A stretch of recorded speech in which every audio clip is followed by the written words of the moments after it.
Hi, host Eric here, and today I'd like to discuss the ENTP trait that one might call haterism. Haterism, that is to say, tendency to be a hater about stuff that's of quality, but you don't want to acknowledge its quality, or it makes you feel envious or competitive or something.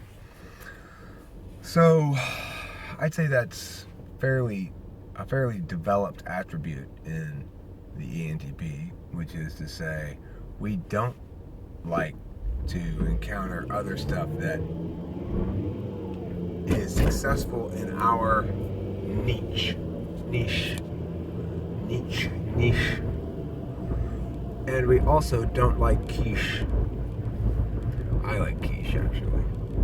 It's been a while since I've had any quiche. Anyway, irrelevant to the topic at hand. So, the reason I think that this is the case, first and foremost, is remembering that, and this, I really am coming to think that this is the key defining quality of the ENTP, more than anything else, is that we lead looking for weakness. We lead looking for vulnerability.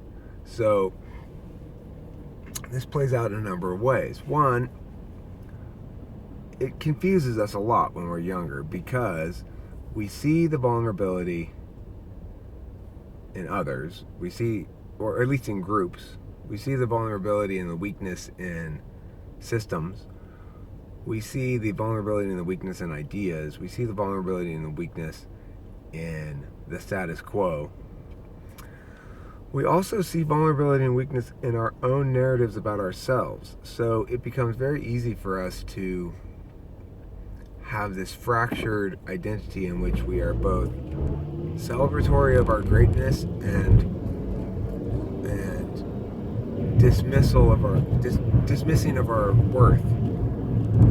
By which I mean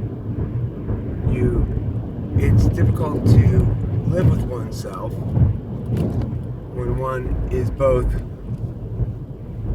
certain on some level that one is superior, which is definitely a phenomenon of a young ENTP is going to experience probably. And, there's a number of reasons for that I don't want to go into exactly, but the point is, that's definitely going to be the case. And then, at the same time, feeling broken and alien and unable to figure out how to deal with the world as it is. So, as a consequence, when we encounter stuff that seems to be pulling it off successfully, or when we encounter stuff in which we don't find much in the way of vulnerabilities, in which we have to generate vulnerabilities of questionable veracity, and we're very good at that if need be, well, we are going to react to that graciously in proportion to the extent to which we're comfortable with ourselves, healthy, feel good about our own accomplishments and stuff like that. If, in fact, we feel we're being under-acknowledged for what we're doing, or if we feel as though nobody's paying attention, I guess, and if we feel as though if someone were to pay attention and give this idea or this piece of media or this whatever a fair chance, then I would compete successfully against this thing that I am hating on at the moment. Well, obviously, one feels a certain injustice in that context. Now, when I was back in AA, the reason I split from AA fundamentally was a dispute over ego. The purpose of ego, the nature of ego, whether or not it is something that has any value. And I continue to maintain that it does have value, and that it's absurd to think that you should have to crush the ego into dust and be utterly humble all the time in order to successfully experience life. As a matter of fact, we do have control over certain areas of our lives. We absolutely should apply will to certain areas of our lives. the notion that we are powerless inherently in general, and recognizing that about alcohol is the first step, and recognizing that about all things in one's life is the next step, I fundamentally disagree with that. I'm all about the application of will. I believe that will is a useful tool. I believe that will produces all the wealth and value that humanity produces. However, I also acknowledge that will is woefully inadequate in some particular contexts. By which I mean, and I am tired of that phrase, oh my God, stop saying by which I mean. Oh, Eric, you gotta stop that. No more by which I mean. Okay. So anyway.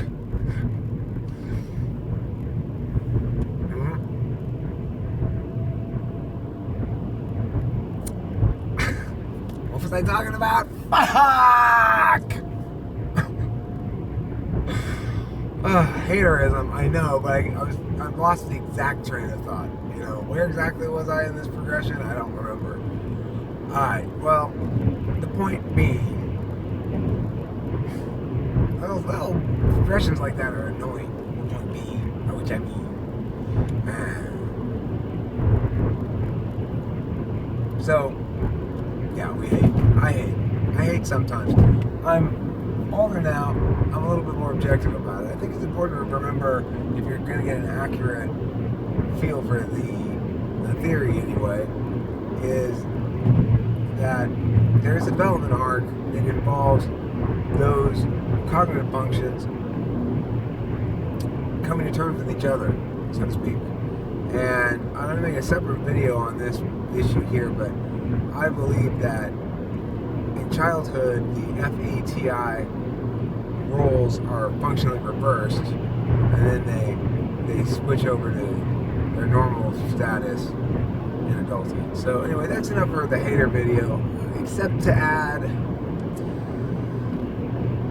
to the extent that we can accept ourselves as detached from our makings, we are freed up a considerable amount. So a big good strategy regarding that is quantity. If you put out 1 million little seeds of something, then you get decreasingly attached to the success of each one, and you increasingly have kind of an answer for everything too. Like, there are certain objections. It's good to feel as though you're prepared to win or dispute certain objections about which I've already made videos, like objections to this model, for example, objections to using the personality type approach. And I've already made videos that answer those. So it's useful because when it comes up, I just say, well, here, I made a video on that actually. If you're really curious, watch it. Because you're wrong, but I don't want to spend all the time explaining it to you. You know?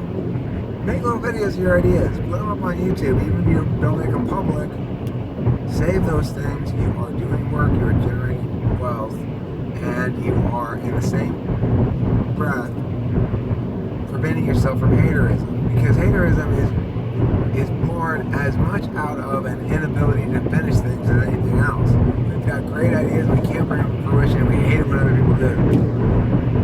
Well, then don't bring them to fruition. Just put them down on a little video and upload them to the internet, and at least then the idea is turned into something permanent, even if you don't do anything. So, and that will relieve you of haterism, that's what I'm saying. I'm pretty relieved of it now, mostly. I would hope. I don't know. I could be wrong. I haven't encountered something that made me feel particularly hatey in a long time, or in a while, anyway. So, but anyway, that's it for this video. Thanks for watching Talking with Fans People. I have been hysteric.